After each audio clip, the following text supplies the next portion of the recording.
Hendrik, Kas sulle kängurud meeldivad? kas sulle kängurud meeldivad? Küsimusele ei ole viisakas küsimusega vastata. Kas ma pidin viisakas olema? Ma eeldaks. Pigem mitte viisakuse koha pealt, känguru koha pealt ootaks jätkuvalt sinu vastust. Selge. Mulle väga meeldivad kängurud. Ma teen tööalaselt koostööd austraallastega ja nad kinkis mulle väikse känguru rinnamärgi ja mulle meeldib seda kanda. Kus Sest mul jäi maha. tundub, et Austraalias pannakse sulle praegu piirid kinni. Kas selline oskus juttu ladusalt keerutada on tulnud seoses sinu poliitikutööga? Ma arvan, et ma ei keerutanud üldse praegu midagi. Ma tahtsin lihtsalt sinu kohta rohkem teada saada. Sina ju rohkem keerutasid. Ei, absoluutselt, ma ei mõelnud seda nagu kehvas mõttes, selles mõttes, et ikka nagu positiivses mõttes jutu edasiviimine tühjast kohast on ju korralik oskus. Kas see on sulle loomapäraselt kaasa sündinud või on see seotud sinu tööga?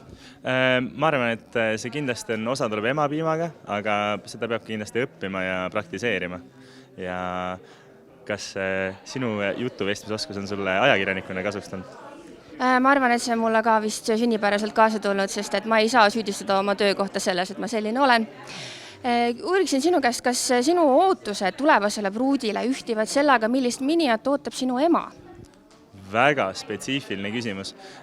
Minu emal selles suhtes ei ole mingeid ootuseid minija suhtes. Juba käega löönud?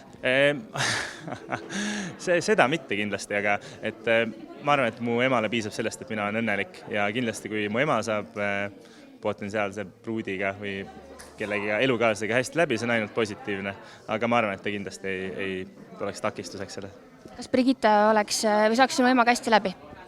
Ma arvan, et Brigitte saab kõigiga väga hästi läbi, et tal on väga särav iseloom ja ta kuidagi oskab ennast inimestele hinge alla pugeda. Ma ei tea, kas sa tead, aga kunagi mõned aastad tagasi selgeltnägija Anžori ennustas Brigittele, et 27. eluaastaks on tema elus laps ja see laps on koos inimesega, keda ta juba sel hetkel, ennustuse hetkel tunneb. Ja sina oled teatavasti ainukene inimene, keda Brigitte selles saates varem tundis. Kas sa oled valmis selleks, et sinust saab järgneva aasta jooksul isa? Selles suhtes, et ma ei taha anda mingit poliitiku keerutavat vastust, aga see on natuke laetud küsimus, nii et ma räägin siis üldiselt, mida ma arvan sellest, et suhtes on alati inimene ise number 1, tema partner number 2 ja lapsed number 3. Ehk siis selleks, et laps sünniks ja sünniks nagu armastust täis perekonda, siis peavad inimesed omavahel enne hästi nagu klappima ja olema teadlikud üksteise vigadest ja üksteise seljatagust hoidma. Et mingit kiiret ajalist parameetrit ma sinna juurde kindlasti ei paneks, et lapsed sünnivad siis, kui nad tahavad siia ilma tulla ja mina tahan siia ilma tuua ainult lapsi õnnelikku pere enne. No see on ju suurepärane vastus, täpselt seda ma ootasingi, ma ei tea, mis laetust küsimusest sa rääkisid küll. Viimane küsimus sulle on veel üks järjekordne laetud küsimus, on selline, et absoluutselt. Siiski, ma ei tea, mina vähemalt juba tean seda, et sa oled seotud poliitikaga ja meil on just hiljuti paralleelses saates Tantsud tähtedega osaleb ka üks poliitik. Ja paratamatult, kuigi Valaline kaunitar on teistsugune tõsielu saade, käib sellega kaasas mingi negatiivne konnotatsioon.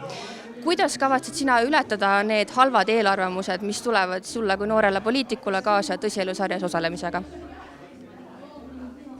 Mina elan alati südamega, ütleme nii. Ma teen seda nii poliitikas, ma tegin seda tõsielusarja tulles, et ma ei karda seda, mis see vastukaja sealt on.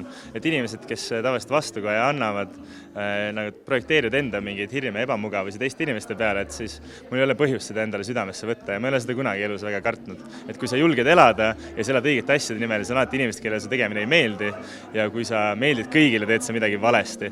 Ja ma rääkisin seda, mainisin kellegi teisele juba, aga et see põhjus tagajärg on natuke teistmoodi, et Jüri oli juba pikalt poliitikas enne, kui ta läks tõsielu saatesse. Ma tegelikult olen olnud poliitikas aasta aega ja ma ei ole töötanud kunagi poliitikuna, et ma täiesti hobi korras. Tegelen, ma panestan aega sinna enda maailmavaates, mis ma usun, et on õige ja siis see saade andis mulle kindlasti julgust juurde, just ka nagu kaamerate ees olles ja see, kui palju aega oli mõtiskleda, et ma kasutasin seda aega seal Vihulas ära selle peale, et meil ei olnud telefone, me olid ainult meie ise, aga 16 tundi päevas kogu aeg sõpra-seltsi olla on ka raske, et vahepeal tuli ennast maha laadida ja siis ma jalutasin hästi palju ringi seal ja sättisin mõtteid paika ja siis ma leidsin, et tegelikult ma ei ole rahul sellega, mis kursil meie riik on ja et ma tahan seda sättida ja selle jaoks peame ise nagu ohjad haarama, et kui sa oled midagi tehtud, sa pead seda ise tegema. Aga kui tuleb sulle hommepäeva pakkumine, et nii, nüüd on korraks aeg see poliitiku asi pausile panna, palun tule meile saatejuhiks, hakka meie meelt lahutama. Kas see võiks olla viis, kuidas sa hakkad hoopis teisel viisil maailma parandama? Selles suhtes, et ma olen alati avatud ideedele ja ma ütleks, et kaks asja ei välista üksteist, et nagu absoluutselt ei välista. Ma käin praegu täiskohaga tööl, ma tegelen Kaitseliidus oma rühma haldamisega ja samamoodi panen poliitikasse laja, mis mul üle on, selle asemel, et nagu, ütleme, sarju vaadata on võib-olla kehv, aga kindlasti Valla eest kaunitori ma vaatan, sest ma arvan, et see tuleb äge, aga et see, kuhu sa enda energia paned, on see, kes sa oled ja ma olen otsustanud panna enda energia asjadest, millest ma usun ja elada täiel rinnal, nii et ma ei arva, et need asjad üksteist välistavad, et kõike saab teha, kui jõuab ja need jõuavad, kes palju teevad.